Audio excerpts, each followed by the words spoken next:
Bonjour, nous sommes le mercredi 14 août 2024 et le sujet sera ces nouveaux SSD externes, que ce soit portable ou de bureau, tous les deux de 16 Teraoctets.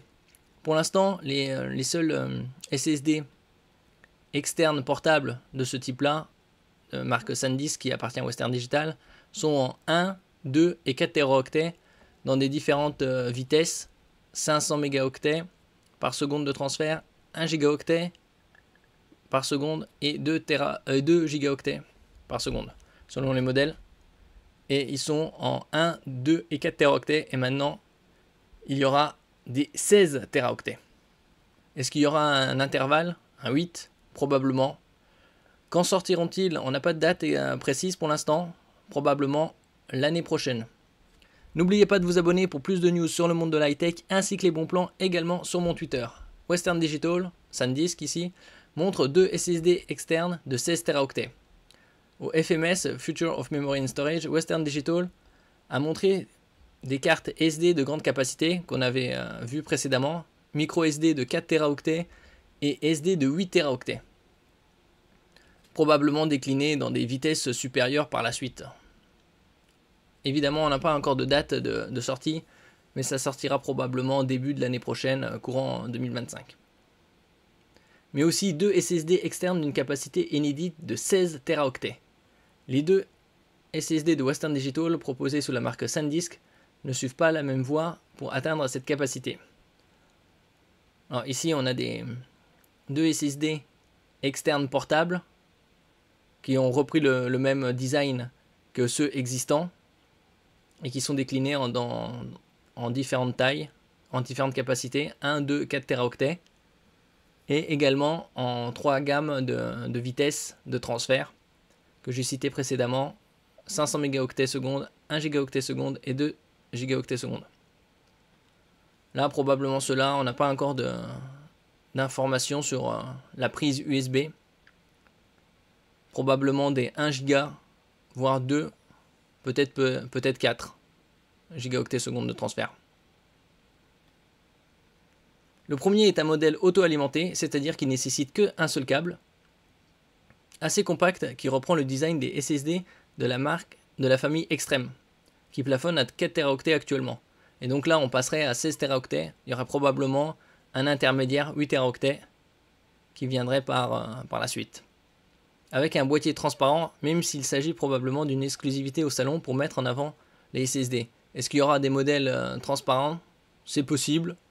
Tout comme c'est juste probablement que pour le show, pour montrer comment c'est à l'intérieur. Les débits ne sont pas connus, mais les SSD de ce type offrent habituellement une interface USB-C à 10 ou 20 gigabits par seconde. Pour avoir en gigaoctets, il faut diviser par 8.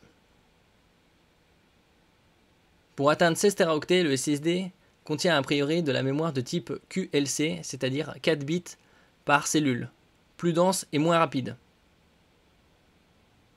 Les dernières générations offrent une endurance suffisante pour un usage classique et des performances correctes, contrairement aux premières générations de puces de ce type. Oui, avec le temps, ils ont amélioré l'endurance et les rapidités. Et donc, les 1 teraoctet, pour l'instant, ça coûte environ une centaine d'euros. Après, évidemment, il y a les ventes flash et les soldes, comme également les Prime Day de Amazon, pour ceux qui sont abonnés à Amazon Prime, qui peuvent l'essayer pour une durée de 30 jours gratuitement, ou 70 euros par an. Et pour les étudiants, c'est 35 euros par an, qui se passent 2 fois par an, en juillet et en octobre, 2 jours de suite. Il y a également les French Days, qui auront lieu fin septembre, courant octobre. On n'a pas encore de date précise pour l'instant. Et il y a également les Black Friday, fin novembre, où on peut réaliser pas mal de bonnes affaires avec des super réductions. Alors le 1 teraoctet est aux alentours de 100 euros. Le 2 teraoctets dans les 170 euros. Et le 4 teraoctets dans les 300 euros. Un SSD de bureau, on passe à celui-là que j'avais présenté il y a quelques mois, qui était en 4 et 8 teraoctets. avec des tarifs de 400 et 800 euros au prix de lancement. Actuellement, le 4 Teraoctets est aux alentours de 340-350 euros et le 8 Teraoctets est dans les 640 euros.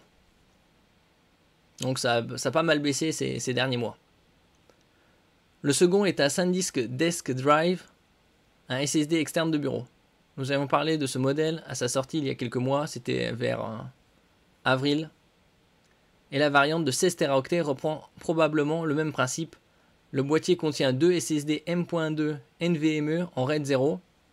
Selon Anand Tech, le Desk Drive de 16 Teraoctets contiendrait deux SN850XE d'une capacité de 8 Teraoctets. Un SSD annoncé récemment. Oui, ce SSD, il a été... je l'avais présenté également, c'est quelques semaines derrière, ou 1 ou 2 mois, vers fin juin. C'était fin juin. Décliné en 1, 2, 4 et 8 Teraoctets. Avec et sans dissipateur thermique. Avec des dissipateurs thermiques, c'est idéal pour la PS5. Compte tenu du SSD de 8 Teraoctets seul, il est vendu environ sur le site à 930 euros sans dissipateur. Et avec dissipateur, il est à peu plus de 1000 euros, 1030 euros environ. Le Desk Drive de 16 Teraoctets devrait donc être vendu aux alentours de 2000 euros. Oui et non, parce que quand on regarde le prix des SSD, par exemple de 1 Teraoctet et 2 Teraoctets, par exemple 1 Teraoctet c'est 70 euros, 2 Teraoctets ça devrait être 140. Et on trouve des 2 Teraoctets de la même gamme à 120 euros.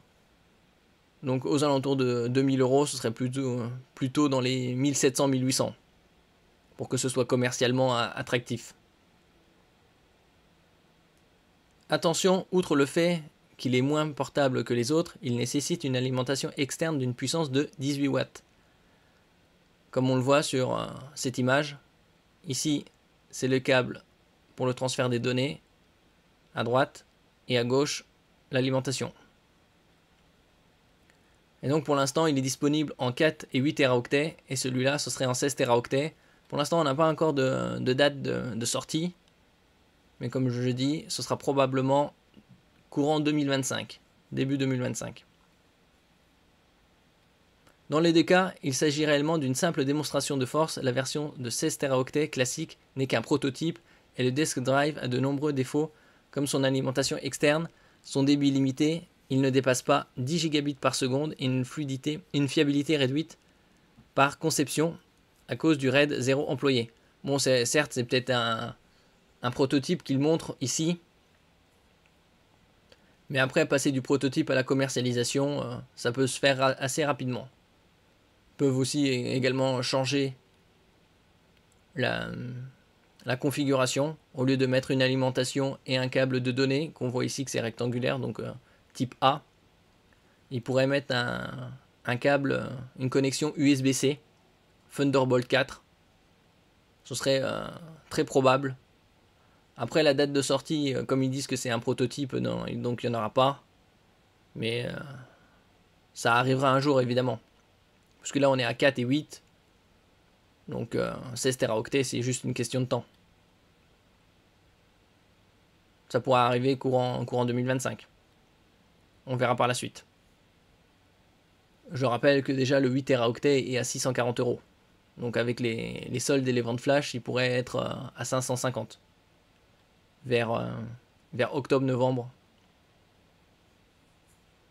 Enfin, si vous avez déjà vu des SSD de cette capacité dans un magasin en ligne, nous vous rappelons qu'il s'agit dans tous les cas de contrefaçon et d'arnaque et que les SSD externes à bas prix ne permettent pas réellement de stocker 16 Teraoctets. Oui, bon, ça c'est évident ça. Donc, comme je dis, déjà le 8 Teraoctets à 640. Donc le 16 Teraoctets devrait être probablement dans les 1400, 1500, et pas 2000. De toute façon, comme je dis, là, c'est marqué prototype, mais ça peut changer. Merci pour votre écoute. N'oubliez pas de mettre un j'aime, un commentaire, de partager et de vous abonner à la chaîne. À la prochaine fois.